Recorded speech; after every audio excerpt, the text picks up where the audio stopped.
"You owe me respect," Melissa said, her voice sharp enough to slice through the quiet. I didn't argue. I folded my napkin, set it neatly beside my teacup, and met her gaze. "Then, I suppose we'll both learn what that word means. If you're listening, subscribe and tell me where you're from. My name is Ruth Callahan, and I'm 67 years old. I live in Charleston, South Carolina, a place where the air smells like salt and memory. For 35 years, I worked as a nurse at St. James Hospital. It wasn't glamorous, but it taught me patience, the kind that can calm storms and quiet pride. When my husband, Thomas, passed away suddenly, I was 50. My son Daniel was 23 and still finding his way. I remember sitting with him on the porch that night, both of us staring into the dark. He said, "Don't worry, Mom, I'll take care of you now." I smiled, knowing he meant it. But life has a way of changing the meaning of promises. Daniel grew into a fine man, responsible, kind, hardworking. He became a project manager for an architecture firm and was the sort of person people trusted instantly. When he met Melissa Crane at a company retreat, he called me that same evening. "She's the one, Mom," he said, sounding like a boy again. I told him I'd be happy if she made him happy, and at first, she did. Melissa was charming, polished, and ambitious. She had a way of filling a room, smart words, perfect timing, confident smiles. When I first met her, she hugged me warmly and said, "Daniel's told me so much about you. I can't wait to be part of your family." I believed her. Their wedding was beautiful. Sunlight, music, laughter. I helped pay for the catering, insisting it was my gift. "It's your day," I told them. Melissa smiled and said, "You're too generous." For a while, we got along. She'd call for recipes, ask for advice, even bring me small gifts. I thought we were building something real, but as their marriage settled into daily life, I began to notice subtle shifts, the way Melissa spoke for both of them, the way Daniel deferred to her in decisions that used to be ours. I had no ill will. Change is part of love. I tried to stay helpful without intruding. I babysat their dog when they traveled, cooked when they were busy, and listened when Daniel needed to vent. He'd say, "She just likes things done a certain way, Mom. You know how she is." And I did. I'd seen that kind of precision before, in hospital administrators, the kind that disguises control as care. The first hint of trouble came one Sunday afternoon. I brought over a peach cobbler, something Daniel always loved. Melissa thanked me, but didn't take it. "We're on a health reset," she said lightly. "No sugar, no dairy." Daniel looked embarrassed. "Maybe just a small piece," he said. "It's your mom's recipe." "We agreed, remember?" she replied, her tone sweet but firm. I didn't push. I simply wrapped the cobbler back up and smiled. "Then I'll keep it for my neighbors. They're not on a reset." Moments like that began to multiply. Small, polite dismissals. Decisions made without my input, things that used to involve family now handled in hushed tones. I reminded myself that boundaries shift with marriage, that new love rearranges old loyalties. But sometimes at night, when I sat alone in my kitchen, I'd feel a quiet ache. I missed the way Daniel used to call me for advice, the way he used to trust my judgment. Now, it felt like every word passed through translation before reaching me. Still, I told myself not to interfere. They were newlyweds, still learning balance. I visited less, called less, and kept my opinions to myself. But distance has its own voice, and sometimes silence says what pride won't. The first time I truly felt the shift was at Sunday dinner.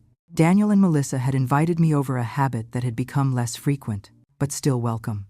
I made my signature roast chicken, the same meal I'd cooked for Daniel since he was a boy. When I walked in, Melissa was setting the table, arranging the silverware like she was staging a photograph. "You didn't have to cook," she said, her smile tight. "I enjoy it," I said. "It's tradition," she sighed. "We're trying to start our own traditions." Dinner began politely enough. Daniel asked about my garden. Melissa talked about her new project at work. But then, while serving herself, Melissa said, "Oh, by the way, I updated the joint account this week. Everything should be streamlined now." I frowned. "What do you mean updated?" Daniel shifted in his seat. "It's fine, Mom. We just consolidated things for budgeting." "With my name still on it?" I asked. Melissa smiled faintly. "No, that didn't make sense anymore." There it was, the first small cut made to look like organization. I kept my voice calm. You could have told me. I'm telling you now, she said. Daniel cleared his throat.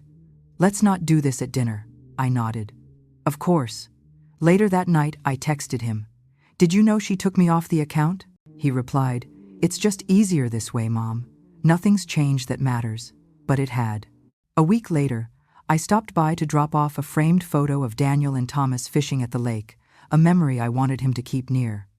When I came by again 2 days later, it was gone. I found it in a box by the door marked storage. I picked it up and set it back on the console table. Melissa walked in, keys jangling. Oh, I meant to move that to Daniel's office, she said. He doesn't need reminders everywhere. It's not a reminder, I said softly. It's family. Exactly, she said, smiling thinly. A few days after that, I invited them to dinner at my house. They accepted, though Melissa arrived late, phone in hand. Throughout the meal, she checked messages, corrected Daniel mid-sentence, and eventually sighed when I asked about their anniversary plans. We haven't decided, she said. Some of us have too much on our plates. That's what marriage is, I said. Learning to carry things together. She looked at me over her wine glass. Or learning not to carry what isn't yours. After dinner, while Daniel helped clear dishes, Melissa stayed seated, scrolling through her phone. When I handed her a towel to dry the plates, she looked up sharply. You know, Mrs. Callahan, she said, her tone formal. I appreciate your help, but this is my family now. You've got to let us run things our way. I froze. I never said otherwise. She smiled without warmth. Then maybe start showing it. Daniel dropped a plate back into the sink with a clatter. Melissa, he said quietly, but she stood, brushing invisible crumbs from her dress. I'm serious, she continued. You owe me respect. The words hung there, not shouted, not whispered, just cruelly measured. I looked at her for a long moment, then placed the towel neatly on the counter. Then I suppose we'll both learn what that word means. Daniel said my name softly, but I held up a hand. It's fine, I said. Dinner's over. That night, I sat at my kitchen table long after they left, the ticking clock loud in the silence. I wasn't angry, not yet. I was thinking. I'd spent a lifetime teaching people how to listen, patience, students, even my own son. But respect, I realized, can't be taught through lectures. It's learned through time. So, I decided to let time do the teaching. I didn't confront her. That's never been my way. Instead, I started to pay attention to details, tone, and timing. Respect, after all, is shown in how people behave when they think you're not watching. A week after that dinner, Daniel called. Mom, can we meet for coffee? He asked. His voice was nervous, too polite. When we sat down at the cafe, he seemed distracted. Melissa's been worried about boundaries, he began. She feels like sometimes you second-guess her. I stirred my coffee slowly. Do you feel that way? I asked. He sighed. I just want peace. Then you should have it, I said. And so should I. That same afternoon, I stopped by the post office and noticed a missing envelope. The electric bill, which used to come to my address since I'd co-signed when they bought their home, was now redirected. Curious, I went to the utility office downtown. The woman at the counter looked up their account. It's been fully transferred, she said. New contact listed as Melissa Crane Callahan. I nodded. Any balance due? No, she said. It's paid automatically now. I thanked her and walked out into the heavy Charleston air. It wasn't about money. It was about being erased quietly, piece by piece, as if I had never helped them build anything at all. A few days later, I stopped by to deliver an old family quilt that had been in my attic for years. Melissa opened the door halfway, surprised. Oh, she said. You didn't text first. I thought I'd drop this off for the guest room, I said. She smiled politely. We actually redid that room. It's Daniel's office now. She glanced at the quilt. But thank you. It's vintage. I left it folded on the porch chair and walked back to my car. That night, Daniel called to apologize. She didn't mean to sound rude, he said. She just doesn't like surprises. Then she'll appreciate what comes next, I said quietly. The next morning, I drove to my bank. The branch manager, Carl Jensen, had known me for years. Ruth, he said warmly. Haven't seen you in ages. What brings you in? I'd like to review an account, I said. The Callahan household one. He pulled it up on his computer. Looks like it's closed. Closed? Yes, back in March. Funds moved to a new account, Crane Callahan household. He hesitated. Was that authorized by you? No, I said calmly. But I'd like a printed record, please. He printed the transaction summary, signed it at the bottom, and slid it across. This is yours, he said. Keep it safe.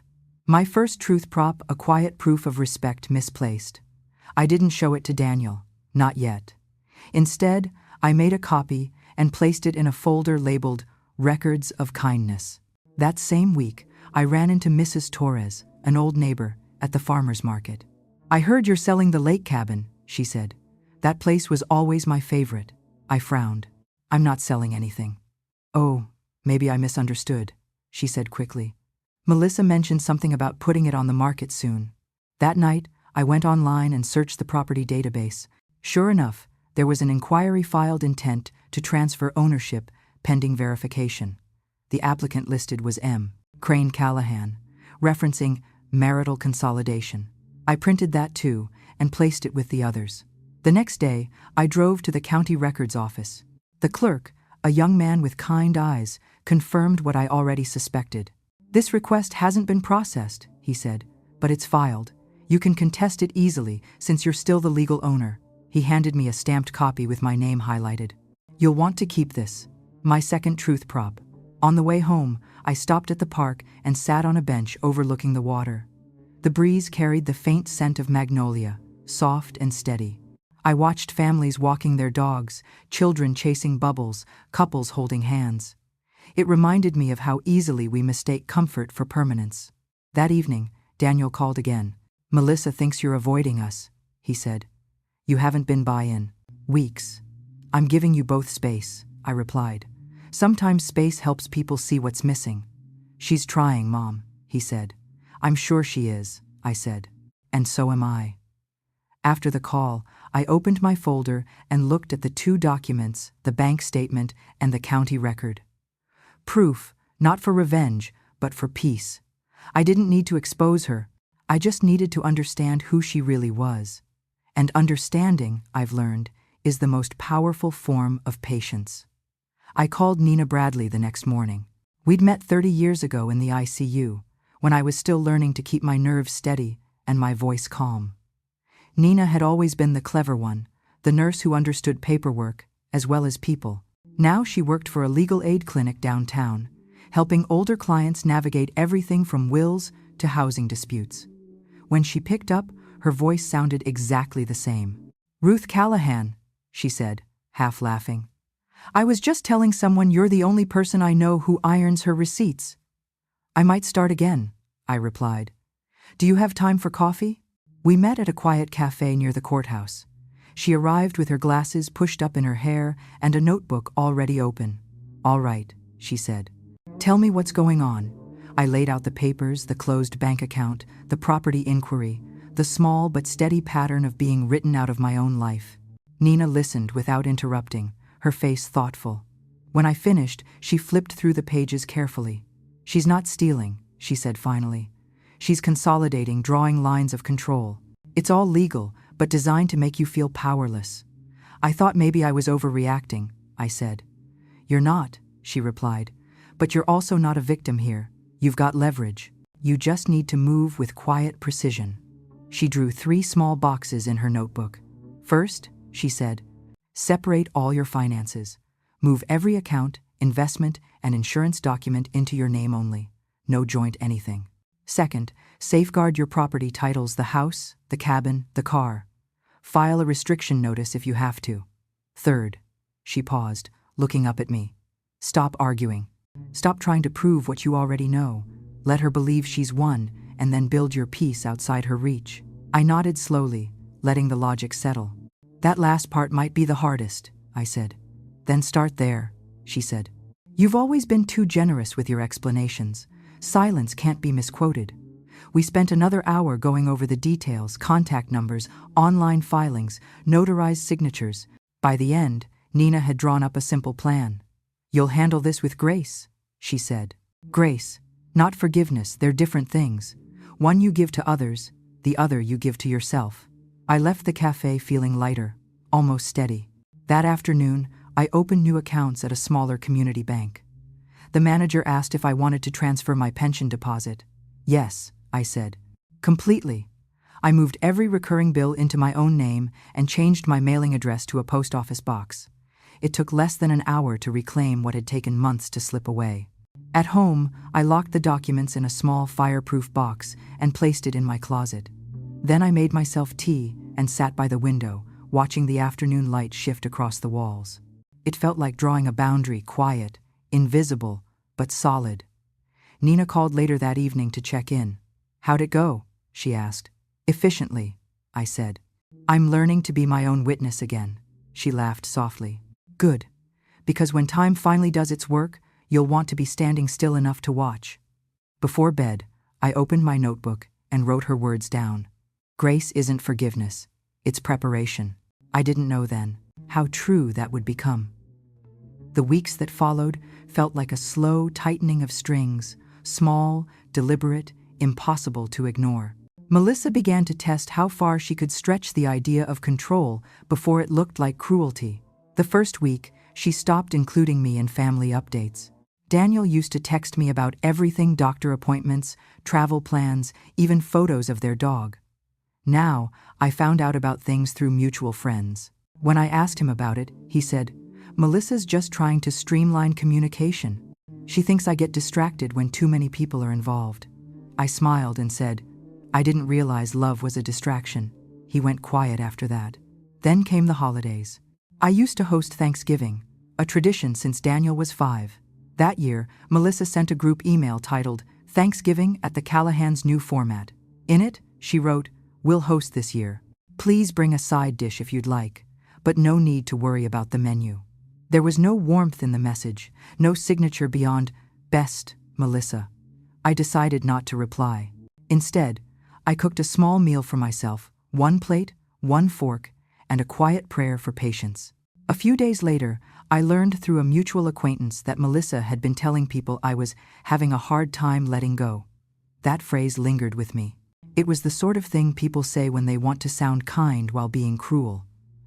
I began to write everything down, not to build a case, but to stay grounded. Each page of my notebook held a date, a description, and one short reflection. December 5, she corrected me in front of Daniel about his favorite meal. December 12, she told the realtor I wouldn't understand paperwork. December 20, she called my advice old-fashioned. 12 entries by the end of the month, 12 ways to lose a voice without ever being silenced outright. Meanwhile, Daniel seemed tired all the time. His shoulders slumped when I saw him, and his sentences were shorter. "Work's been rough," he said. "Melissa's adjusting." I didn't press. Men like my son often confuse peace for avoidance. When the new year began, Melissa made her boldest move yet. She sent me an email from her work account with a subject line that read, "Future Property Plans."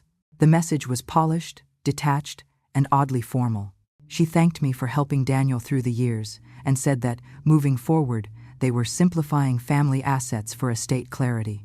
It was her way of saying I was no longer part of the plan. I printed it and slipped it into my folder, another truth prop. That same week, I met with Nina again. We sat at her office, papers spread across the desk.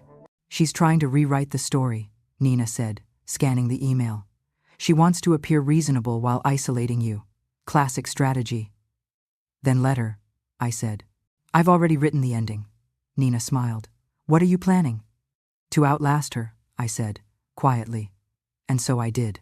I focused on small actions, redirecting my will to a scholarship fund for young nurses, transferring the title of the cabin into a living trust, and filing a simple restriction note with the county clerk's office. Each document was notarized, dated, and sealed. It wasn't revenge, it was insurance. At the same time, I began withdrawing emotionally. No arguments, no lectures, no visible resistance. I was courteous, composed, unreachable. I returned calls late, declined invitations, and answered questions with calm neutrality. The less I reacted, the more restless she became. By spring, the tension in that house was thick enough to taste. Daniel tried to bridge it with jokes, but his smile never reached his eyes. Melissa, on the other hand, started to overcompensate, hosting dinners, posting photos of family harmony and emphasizing how grateful she was for her supportive mother-in-law. The take performance was almost impressive. Then, in late April, she made her mistake. I received a notice from the realtor handling the lake cabin, pending sale confirmation, awaiting owner's approval. I called immediately. "I never listed that property," I said. The realtor hesitated. "Mrs. Callahan, we were contacted by Mrs. Crane Callahan. She said you'd authorized it." "I see," I replied. "Please cancel the listing." I hung up, printed the confirmation, and added it to my folder. By then, it had grown thick, a quiet archive of truth, time-stamped and undeniable. That night, Daniel called. "Melissa says you stopped the sale," he said, confusion in his voice. "I did," I said, "because I own it." She thought. She didn't think. I interrupted gently. She assumed. There was a long silence. "Mom," he said finally, "what are you going to do?" "Nothing," I said. "Just let time teach her." And time, as it always does, was already preparing its lesson. The confrontation came sooner than I expected, and quieter than anyone would have predicted. It was early June, a Sunday afternoon, heavy with the kind of heat that makes the air shimmer. Daniel had invited me for lunch, his idea, not hers.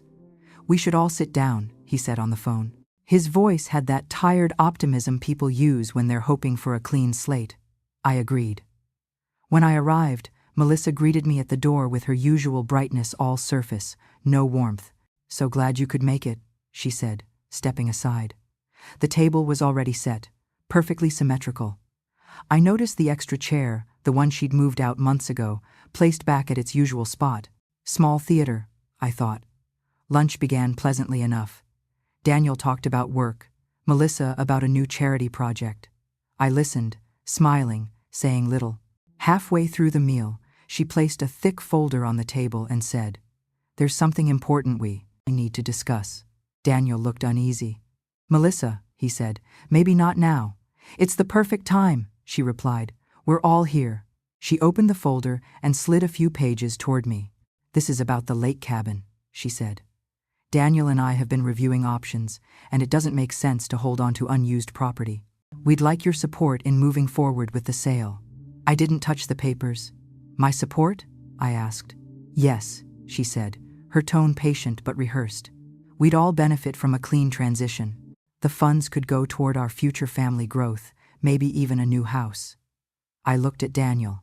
His jaw tightened. "Melissa," he said quietly, "we talked about this." "We did," she said briskly, "but it's still unresolved." I reached into my handbag and pulled out a slim folder my own. Then, perhaps this will help. I opened it carefully, laying each document flat. The deed with my name highlighted, the notarized trust papers, and the restriction note from the county office. "This cabin," I said evenly, "is part of a living trust. It cannot be sold, transferred, or leveraged without my explicit written consent, which, as you might notice, I haven't given." The color drained from her face. "You went behind our backs?" "No," I said. "I simply protected what I built." Daniel stared at the papers, silent. I continued, "And before you worry about inheritance, I should tell you the cabin is no longer a family asset. It's been donated to a children's hospice program. The paperwork is final." Melissa blinked rapidly, her composure unraveling. You gave it away?" "Not gave," I corrected softly. "Invested. In something that still has heart." She opened her mouth, then closed it again. Daniel rubbed his temples. "Mom," he said, "why didn't you tell me?" "Because, sweetheart," I said, "you would have tried to stop me. And I wanted this to be my decision for once." The room fell into silence, the kind that forces everyone to hear themselves breathe. Outside, a cicada buzzed loudly, like punctuation. Finally, Melissa spoke.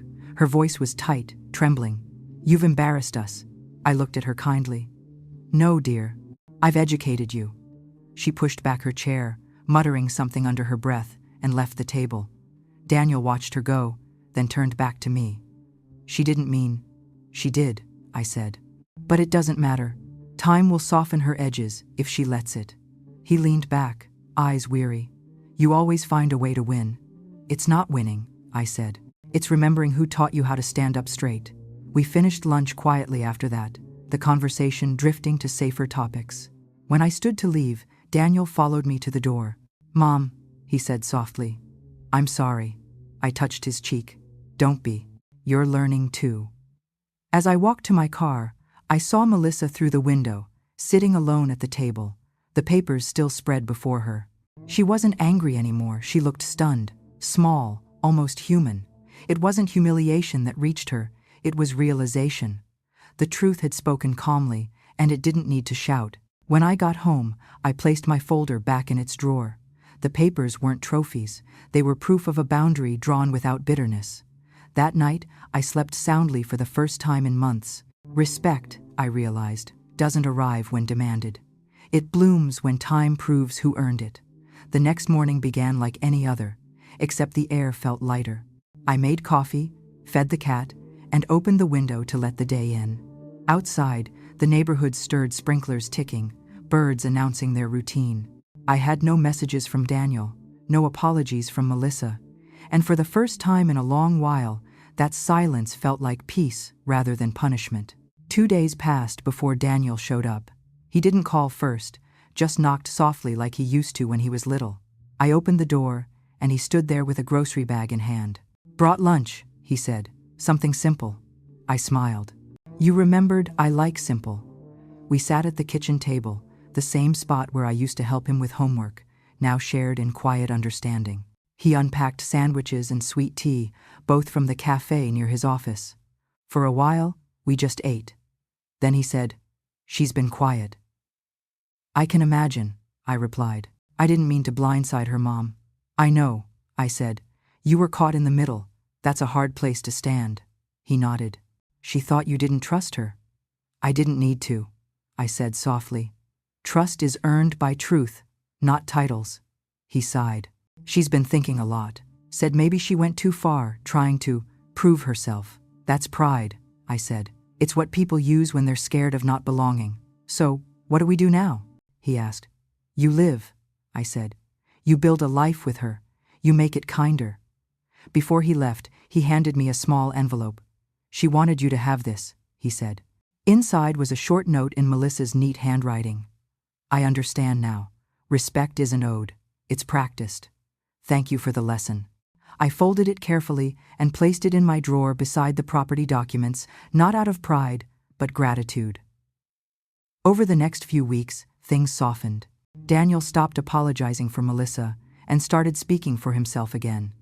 He came by more often, sometimes with small repairs to do, sometimes just to sit. Once, he fixed a squeaky cabinet door and said, "It's quieter now." "That's how you know it's right," I said. Melissa began sending small gestures instead of explanations. A basket of fruit for my birthday, a text on Mother's Day. "Hope you know how much you've five." He shaped him and us. No overstatement, no performance, just simple acknowledgement. I replied, "I do. Thank you." By late summer, she invited me to dinner, just the three of us. I hesitated but agreed. When I arrived, the table was set simply, no theatrics this time. The food was good, the conversation easy. At one point, Melissa said, "I didn't realize how much I wanted to be right until I learned it didn't make me better." I smiled. "That's a hard truth for all of us, dear." After dinner, Daniel walked me to my car. "She's trying," he said. "Good," I replied. Time's a fine teacher, but only if the student shows up. In the months that followed, things settled into something resembling balance. We weren't close, not yet, but we were steady, a different kind of respect, one built on distance and quiet understanding. I didn't visit often, and when I did, I never overstayed. Melissa would offer tea, sometimes conversation, always courtesy. That was enough. I also began to think about legacy, not as an inheritance, but as a pattern.